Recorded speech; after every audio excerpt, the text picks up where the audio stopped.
Welcome to simple maths by Parul. बच्चों, आज के वीडियो में हम प्रोडक्ट, फैक्टर्स एंड कोफिशिएंट के कॉन्सेप्ट्स को समझेंगे एंड इन पर बेस्ड क्वेश्चंस सॉल्व करेंगे from Selina class 8 maths. Question number 6 from exercise 11A। तो चलिए स्टार्ट करते हैं। अब हम बात करेंगे प्रोडक्ट की। सपोज करते हैं 3x + 4by एक एल्जेब्रिक एक्सप्रेशन है ना। इसमें टू टर्म्स है। पहला टर्म है 3ax, दूसरा टर्म है 4by। क्यों टर्म्स है? क्योंकि ये दोनों पार्ट्स प्लस साइन से सेपरेटेड है। ये हम टर्म्स के वीडियो में पढ़ चुके हैं ना। अब इस टर्म को देखें। इस टर्म की वैल्यू है 3ax। 3a एंड x के बीच में कोई साइन नहीं। इसका मतलब क्या हुआ कि इन तीनों के बीच में मल्टीप्लिकेशन का साइन है। दैट मीन्स अगर नंबर एंड वेरिएबल्स के बीच में कोई साइन गिवन नहीं है तो इसका मतलब मल्टीप्लिकेशन का साइन है उन तीनों के बीच में। दैट मीन्स ये 3ax को हम ऐसे लिख सकते हैं 3 × a × x ना। ये LHS एंड RHS दोनों सेम है, बस फर्क ये है कि LHS में हमने इस मल्टीप्लिकेशन साइन को शो कर दिया एंड RHS में ये मल्टीप्लिकेशन साइन शोन नहीं है। तो दोनों LHS एंड RHS सेम है, इसलिए हमने यहाँ इक्वल साइन लगा दिया ना। अब जब number 3 and variables a and x को आपस में मल्टीप्लाई किया जा रहा है तो हमें क्या मिल रहा है? 3ax। दैट मीन्स ये 3ax प्रोडक्ट कहलाता है। क्यों प्रोडक्ट कहलाता है? क्योंकि ये 3ax इन तीनों के मल्टीप्लिकेशन का रिजल्ट है, इसलिए ये 3ax प्रोडक्ट कहलाता है। सिमिलरली अगर हम इस सेकेंड टर्म की बात करें 4by की, तो इन तीनों के बीच में भी कोई साइन नहीं है। कोई साइन नहीं है दैट मीन्स मल्टीप्लिकेशन का साइन है। दैट मीन्स 4 × b × y को जब हमने मल्टीप्लाई करा तब हमें मिला 4by। तो ये 4by रिजल्ट है इन तीनों के मल्टीप्लिकेशन का, तो इसलिए ये 4by प्रोडक्ट कहलाता है। अगर हम सिंपल नंबर्स की भी बात करें तो अगर 2 × 3 × 4 करते हैं तो हमें वैल्यू मिलती है 24। तो ये 24 प्रोडक्ट है 2, 3 एंड 4 का। क्यों प्रोडक्ट है? क्योंकि 2, 3 एंड 4 के मल्टीप्लिकेशन का रिजल्ट है 24, इसलिए इसको हम प्रोडक्ट कहते हैं, प्रोडक्ट ऑफ 2, 3 एंड 4। अलजेब्रा के केस में भी यही बात है, बट अलजेब्रा में यही डिफरेंस है कि वेरिएबल्स भी इन्वॉल्व होते हैं। यहाँ पे 4by प्रोडक्ट है। किसका प्रोडक्ट है? 4b एंड y का। क्यों? क्योंकि इन तीनों के मल्टीप्लिकेशन से 4by रिजल्ट मिल रहा है। सिमिलरली ये 3ax भी प्रोडक्ट है। किसका प्रोडक्ट है?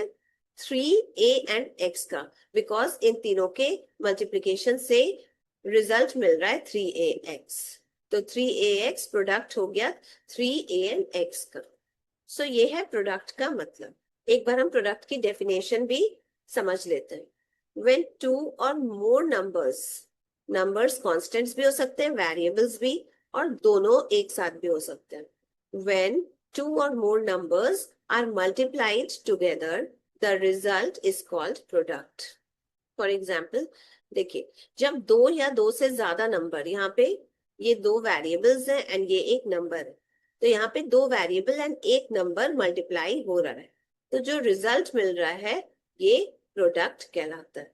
सो ये था प्रोडक्ट का मतलब। नाउ अब हम इसी एग्जाम्पल के थ्रू फैक्टर्स का मतलब भी समझेंगे। फैक्टर्स क्या होते हैं? हम प्रोडक्ट तो समझ लिए कि यहाँ 3ax प्रोडक्ट है, लेकिन ये किसका प्रोडक्ट है? 3 का, a का एंड x का प्रोडक्ट है। That means 3a and x वैसे नंबर्स एंड वेरिएबल्स हैं जिनको मल्टीप्लाई करने पर हमें 3ax प्रोडक्ट मिले। तो ये 3a एंड x को हम फैक्टर्स बोलते हैं। ये 3a एंड x फैक्टर्स है। ये किसके फैक्टर्स है? इस प्रोडक्ट 3ax के फैक्टर्स है, 3a and x। Similarly 4by product है। ये प्रोडक्ट किन नंबर्स एंड वेरिएबल्स के मल्टीप्लिकेशन से बना है? Number 4 and variables b and y के मल्टीप्लिकेशन से ये प्रोडक्ट 4by बना है। तो इस नंबर 4 को and in variables b and y को फैक्टर्स कहा जाता है। ये तीनों फैक्टर्स है। किसके फैक्टर्स है ये? इस प्रोडक्ट 4by के फैक्टर्स है। तो फैक्टर्स का मतलब क्या है? वैसे नंबर्स एंड वेरिएबल्स होते हैं जिनको मल्टीप्लाई करने पर प्रोडक्ट बनता है। अगर हम सिंपल अरिथमेटिक की भी बात करें तो हम जानते हैं 2 × 2 × 5, इन तीनों को हम मल्टीप्लाई करेंगे हमें मिलेगा 20, ये हम जानते हैं। तो 20 क्या है? प्रोडक्ट है। क्यों प्रोडक्ट है? क्योंकि इन तीनों नंबर्स के मल्टीप्लिकेशन से 20 मिल रहा है, इसलिए 20 प्रोडक्ट है। दैट मीन्स 2 और 5 दो फैक्टर्स हुए जिनको हमें मल्टीप्लाई करने पर 20 मिल रहा है। तो फैक्टर्स यहाँ कौन कौन से हुए? 2 और 5। ये 2 और 5 फैक्टर्स कहलाएंगे। किसके फैक्टर्स? इस प्रोडक्ट 20 के फैक्टर्स कहलाएंगे। एंड ये 20 प्रोडक्ट कहलाएगा। किसका प्रोडक्ट? फैक्टर्स 2 और 5 का। क्यों? क्योंकि इन फैक्टर्स 2 और 5 को मल्टीप्लाई करने पर ये प्रोडक्ट मिल रहा है, तो इसीलिए ये 20 प्रोडक्ट है इन फैक्टर्स 2 और 5 का। तो आई थिंक फैक्टर्स क्लियर होगा। फैक्टर्स मीन्स वैसे नंबर्स या वेरिएबल्स जिनको मल्टीप्लाई करने पर हमें प्रोडक्ट मिलता है, वो नंबर्स और वेरिएबल्स उस प्रोडक्ट का फैक्टर कहलाता है। इसको एक और तरीके से डिफाइन करें कि वैसे नंबर्स या वेरिएबल्स जो कि मल्टीप्लाई करने पर प्रोडक्ट बनाते हैं, ये नंबर्स और वेरिएबल्स फैक्टर्स कहलाते हैं। यहाँ पे number 4 and variables b and y, ये तीनों मल्टीप्लाई करने पर प्रोडक्ट 4by बना रहे हैं, इसलिए ये तीनों फैक्टर्स कहलाएंगे। किसके फैक्टर्स? 4by के फैक्टर्स कहलाएंगे। अब I think product and factors का मतलब समझ में आ गया होगा आपको।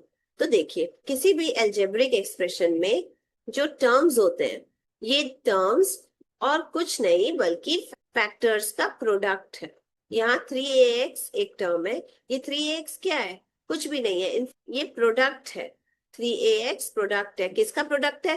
फैक्टर्स 3a एंड x का। इन तीनों का प्रोडक्ट है 3ax। तो अलजेब्रिक टर्म प्रोडक्ट्स है फैक्टर्स का। तो फैक्टर्स के प्रोडक्ट को अलजेब्रिक टर्म हम कह सकते हैं, ये हम पढ़ चुके हैं। तो कोई भी अलजेब्रिक टर्म और कुछ नहीं बल्कि ये प्रोडक्ट है। किसके प्रोडक्ट्स है? नंबर्स एंड वेरिएबल्स के बोलते हैं। सिमिलरली ये दूसरा टर्म है इस अलजेब्रिक एक्सप्रेशन का। ये टर्म और कुछ नहीं बल्कि प्रोडक्ट है। किनका प्रोडक्ट्स है? Number 4 and variables b and y का। तो 4b एंड y फैक्टर्स कहलाएंगे इस प्रोडक्ट 4b y के। तो अब आई थिंक किसी भी अलजेब्रिक टर्म में प्रोडक्ट एंड फैक्टर्स की मीनिंग आपको क्लियर हो गई होगी। नाउ अब हम बहुत ही इंपॉर्टेंट टॉपिक कोफिशिएंट के बारे में स्टडी करेंगे। इसी एग्जांपल को हम यूज करेंगे ना, 3ax + 4by। नाउ कोफिशिएंट किसी टर्म में किसी भी एक फैक्टर का हो फाइंड आउट किया जाता है। सपोज करते हैं ये एक टर्म है 3ax, हमें इस टर्म में 3 फैक्टर्स है 3a एंड x। इन तीनों फैक्टर्स में से किसी भी एक फैक्टर का हम कोफिशिएंट फाइंड आउट कर सकते हैं। सपोज करते हैं हमें फैक्टर x का कोफिशिएंट फाइंड आउट करना है, तो इसको हम कैसे फाइंड आउट करेंगे? हम इस x को इस टर्म से रिमूव कर देंगे, तो इस टर्म में क्या बचा? 3a ही तो बचा। तो 3a is the coefficient of x, तो 3a x का कोफिशिएंट कहलाएगा। ये हमारा टर्म था। नाउ अब अगर हमसे पूछा जा रहा है कि इस फैक्टर a का कोफिशिएंट फाइंड आउट करिए, तो a का कोफिशिएंट कैसे फाइंड आउट करेंगे? हम इस फैक्टर a को इस टर्म से रिमूव कर देंगे, तो हमें क्या मिला? 3 × x, यही तो मिला। तो 3x a का कोफिशिएंट कहलाएगा, that is 3x is coefficient of factor a। Similarly ये हमारा टर्म था। अगेन अगर हमें इस टर्म में से इस फैक्टर 3 का कोफिशिएंट फाइंड आउट करना, तो इस फैक्टर 3 का कोफिशिएंट कैसे फाइंड आउट करेंगे? हम इस टर्म में से इस फैक्टर 3 को रिमूव कर देंगे। रिमूव करने के बाद हमें इस टर्म में क्या मिला? a × x ही तो मिला। तो a × x that is ax is coefficient of factor 3। ये हमारा टर्म था। नाउ अब अगर हमसे पूछा जाए कि फैक्टर ax का कोफिशिएंट फाइंड आउट करिए, ax भी तो फैक्टर हुआ ना इस टर्म 3ax का, डेफिनेटली हुआ। तो अगर हमसे पूछा जाता है कि फैक्टर a × x का या ax का कोफिशिएंट फाइंड आउट करिए, तो कैसे फाइंड आउट करेंगे? हम इस टर्म में से ax को रिमूव कर देंगे, तो अब इस टर्म में क्या बचा? Only number 3। तो ये ओनली नंबर 3 कोफिशिएंट है किसका? ax का, that is 3 is coefficient of ax। ठीक है, ये हमारा टर्म था। नाउ हमें 3 इंटू एक्स का कोफिशिएंट फाइंड आउट करना है इस टर्म में। तो हम क्या करेंगे, कैसे फाइंड आउट करेंगे? हम 3 एंड एक्स को रिमूव कर देंगे इस टर्म में से। तो हमें क्या बचा? ओनली वेरिएबल ए बचा। तो ये वेरिएबल ए 3x का कोफिशिएंट है, ये हमारा टर्म था। तो आपने देखा ना, इन तीनों में से किसी भी फैक्टर का अगर कोफिशिएंट फाइंड आउट करना है तो उस फैक्टर को हम रिमूव कर देंगे, फिर जो पार्ट बचेगा इस टर्म में वो पार्ट कोफिशिएंट कहलाएगा। तो ये है कोफिशिएंट का मतलब। अब अगर कोफिशिएंट ओनली नंबर निकल के आए, फॉर एग्जाम्पल इस केस में ax का कोफिशिएंट ओनली नंबर 3 निकल के आया, तो इस केस में अगर कोफिशिएंट ओनली नंबर निकल के आ रहा है तो इसको हम न्यूमेरिक कोफिशिएंट बोलते हैं। वहीं अगर कोफिशिएंट वेरिएबल निकल के आता है तो उसको हम वेरिएबल कोफिशिएंट बोलते हैं। फॉर एग्जाम्पल फर्स्ट केस में 3a ये वेरिएबल है, सेकेंड केस में भी 3x कोफिशिएंट निकल के आया, किसका? a का। तो ये 3x भी वेरिएबल है, क्योंकि वेरिएबल के साथ कुछ भी मल्टीप्लाई करेंगे कोई भी नंबर तो वो उसका प्रोडक्ट वेरिएबल ही बन जाता है। अगेन ax, ये दो वेरिएबल मल्टीप्लाइड है तो ये ax कोफिशिएंट है किसका? 3, एंड ये a भी वेरिएबल है, a कोफिशिएंट है किसका? 3x का, तो यहाँ a भी वेरिएबल है। तो इन चारों केस में वेरिएबल्स है कोफिशिएंट, तो इस टाइप के कोफिशिएंट को हम वेरिएबल कोफिशिएंट बोलते हैं। तो मेनली कोफिशिएंट्स 2 टाइप्स के होते हैं, फर्स्ट है न्यूमेरिक कोफिशिएंट एंड सेकेंड है variable coefficient. Now numeric coefficient means अगर कोफिशिएंट ओनली कोई नंबर निकल के आया उस नंबर वाले कोफिशिएंट को हम बोलेंगे न्यूमेरिक कोफिशिएंट। लेकिन वही अगर किसी फैक्टर के कोफिशिएंट में वेरिएबल पार्ट भी हो तो उस कोफिशिएंट को हम बोलते हैं वेरिएबल कोफिशिएंट। नाउ अगर इसी एग्जांपल को हम थोड़ा सा चेंज कर दें, 3ax के आगे हम माइनस साइन लगा दें, तो कोफिशिएंट्स में क्या चेंजेस आएंगे वो हम देखेंगे। नाउ इस केस में हम वेरिएबल x का कोफिशिएंट फाइंड आउट करेंगे। तो इस फैक्टर x का कोफिशिएंट हम कैसे फाइंड आउट करेंगे, चलिए देखते हैं। पहले तो ये खोजेंगे कि ये x किस टर्म में है। ये फर्स्ट टर्म में x प्रेजेंट है, तो ये हमें x इस एक्सप्रेशन में मिल गया ना। अब क्योंकि हमें इस x का कोफिशिएंट फाइंड आउट करना है तो इस x को हम रिमूव कर देंगे। तो जब x को रिमूव हम किए तो हमें इस टर्म में क्या मिला? -3a मिला। ये माइनस साइन भी तो इस टर्म का ही पार्ट है, तो -3a हमें मिला जब हमने फैक्टर x को रिमूव किया। तो -3a क्या हुआ? -3a कोफिशिएंट हो गया फैक्टर x का, तो कोफिशिएंट ऑफ x हो गया -3a। अब सिमिलरली अगर हमसे पूछा जा रहा है कोफिशिएंट ऑफ फैक्टर a, हम कैसे फाइंड आउट करेंगे? सबसे पहले तो हम इस वेरिएबल a को खोजेंगे कि इस एक्सप्रेशन में किस टर्म में वेरिएबल a प्रेजेंट है। तो देखने से पता चल रहा है इस फर्स्ट टर्म में वेरिएबल a प्रेजेंट है। नाउ ये a क्या है? ये a फैक्टर है, हमें इस a का कोफिशिएंट फाइंड आउट करना है। तो कैसे फाइंड आउट करेंगे? हम इस फैक्टर a को इस टर्म से रिमूव कर देंगे। जब रिमूव कर दिए तो इस टर्म में क्या बचा? इस टर्म में ओनली -3 इंटू एक्स बचा। तो ये -3 इंटू एक्स इस फैक्टर a का कोफिशिएंट है। सिमिलरली अगर हमसे कोफिशिएंट ऑफ फैक्टर 3 हमसे पूछा जा रहा है तो हम कैसे फाइंड आउट करेंगे? सबसे पहले तो हम इस एक्सप्रेशन में ये देखेंगे कि 3 किस टर्म में प्रेजेंट है। तो देखने से पता चल रहा है कि ये 3 इस फर्स्ट टर्म में प्रेजेंट है। तो अब हमें इस फैक्टर 3 का कोफिशिएंट फाइंड आउट करना है। हम कैसे फाइंड आउट करेंगे? इस फैक्टर 3 को हम इस टर्म से रिमूव कर देंगे। जब हमने फैक्टर 3 को रिमूव करा तो बचा क्या इस टर्म में? -a इंटू एक्स बचा। तो ये -a इंटू एक्स कोफिशिएंट है 3। तो आपने देखा कि किसी भी टर्म के आगे जो साइन लगा है ये साइन भी इस टर्म का ही पार्ट होता है। तो इस केस में जब भी हम किसी फैक्टर का कोफिशिएंट फाइंड आउट करेंगे तो हम इस साइन को भी इस टर्म का पार्ट समझ के कोफिशिएंट फाइंड आउट करेंगे। दैट मीन्स हम इस साइन को भी कंसिडर करेंगे। दैट मीन्स अगर किसी टर्म के आगे कोई साइन लगा हुआ है नेगेटिव या पॉजिटिव तो हम उस साइन को भी इस टर्म का पार्ट कंसिडर करेंगे एंड कोफिशिएंट निकालते वक्त इस साइन को भी हम इन्वॉल्व करेंगे। सो ये था पूरा concept about product, factors and coefficient of N algebraic expression. Now इन्हीं कॉन्सेप्ट्स पर बेस्ड कोफिशिएंट के कुछ क्वेश्चंस हम सॉल्व करेंगे। क्वेश्चंस लेंगे आईसीएसई सेलिना क्लास 8 मैथ्स से। नाउ एक्सरसाइज 11A से क्वेश्चन नंबर 6 है, हमें कोफिशिएंट फाइंड आउट करना है। फर्स्ट पार्ट है, एक्सप्रेशन गिवन है 7abx, ये एक्सप्रेशन गिवन है हमें। इस एक्सप्रेशन में हमें ए बी का कोफिशिएंट फाइंड आउट करना है, that is coefficient of A be in 7abx, ये हमें फाइंड आउट करना है। नाउ हम देख सकते हैं कि 7abx ये प्रोडक्ट है, किसका प्रोडक्ट है? इस नंबर 7 का एंड इन तीनों variables A B and X का, तो इन चारों फैक्टर्स का प्रोडक्ट है 7abx। तो ये एक टर्म हो गया हमारा ना। अब हमें इस टर्म में ए बी का कोफिशिएंट फाइंड आउट करना है। तो जिस फैक्टर का कोफिशिएंट फाइंड आउट करना होता है उस फैक्टर को हम रिमूव कर देते हैं इस टर्म से। तो हमें ए बी का कोफिशिएंट फाइंड आउट करना है, तो हम ए बी को इस टर्म से रिमूव कर दिए। तो अब इस टर्म में बचा क्या? 7 इंटू एक्स बचा। तो 7 इंटू एक्स कोफिशिएंट हो जाएगा ए बी का इस टर्म 7abx में। ये हमारा प्रोडक्ट था गिवन। इस प्रोडक्ट में हमें ए बी का कोफिशिएंट फाइंड आउट करना था। हमने ए बी को रिमूव किया, जो बचा 7ax, तो 7ax यहाँ पे लिख दिया। तो coefficient of A be in this product 7abx क्या है? 7x, तो 7x इज द आंसर। तो फर्स्ट पार्ट का आंसर आ गया 7x। सिमिलरली चलिए अब सेकेंड पार्ट सॉल्व करते हैं।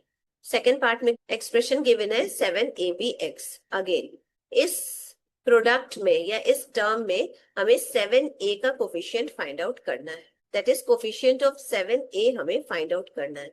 किसमें? इस टर्म में। टर्म है हमारा 7abx। ये देखिए ये प्रोडक्ट है, किसका प्रोडक्ट है?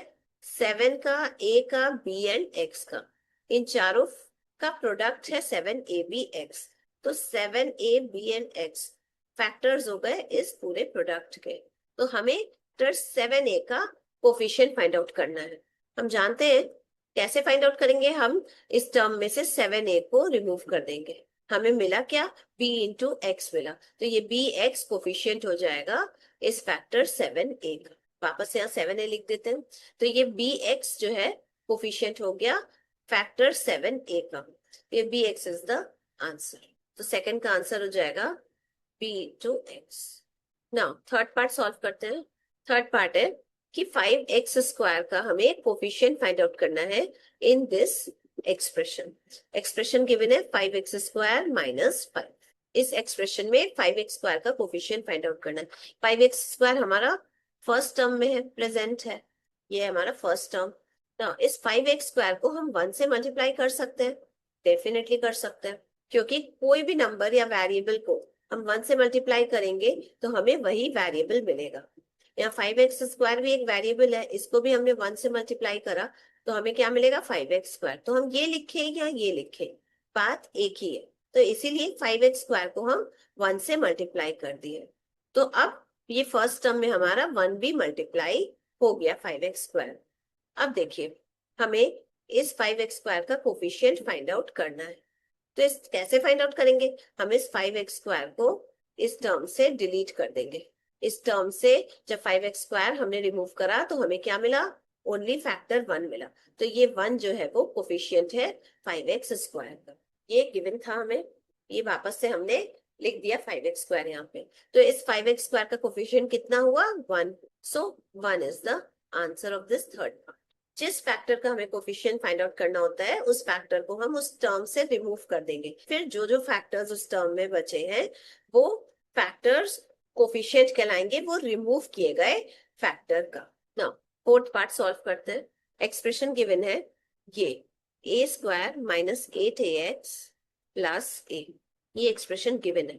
हमें इस एक्सप्रेशन में 8 का कोफिशिएंट फाइंड आउट करना है, दैट इज कोफिशिएंट ऑफ 8 हमें फाइंड आउट करना है।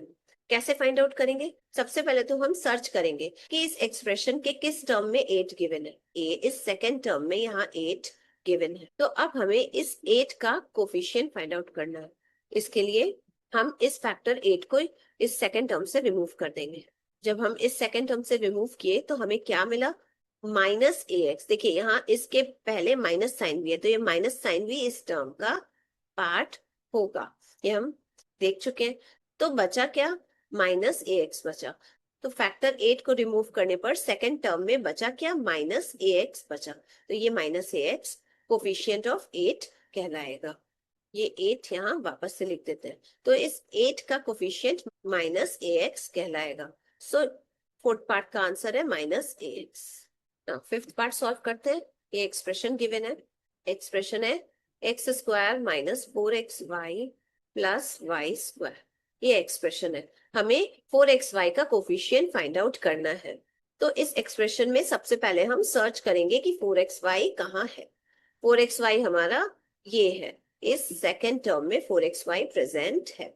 नाउ अब 4xy में हम 1 भी मल्टीप्लाई कर सकते हैं, दैट इज किसी भी नंबर या वेरिएबल में हम 1 मल्टीप्लाई करें तो कोई फर्क नहीं पड़ेगा, वही वेरिएबल रहेगा। तो 4xy में भी अगर हम 1 मल्टीप्लाई किए तो वैल्यू क्या मिलेगी, 4xy तो वैल्यू रहेगी ना। तो 4xy के प्लेस पे हम ये लिख सकते हैं, तो वही चीज हमने लिखा, 4xy को 4xy इंटू 1। नाउ अब हमें 4xy का कोफिशिएंट फाइंड आउट करना है। कैसे फाइंड आउट करेंगे, हम इस टर्म में से 4xy को रिमूव कर देंगे। जब हमने रिमूव करा तो बचा क्या इस टर्म में, -1। टर्म के पहले जो साइन होता है वो भी इस टर्म का ही पार्ट होता है, ठीक है। तो -1 बचा, सो -1 कोफिशिएंट कहलाएगा 4xy का। अब मैं वापस से लिख लेती हूँ 4xy। सो इस 4xy का कोफिशिएंट कितना है, -1। सो -1 इज द आंसर। सो ये था कोफिशिएंट। तो ये कोफिशिएंट पर बेस्ड सेलेना के क्वेश्चंस भी हमने सॉल्व कर लिए।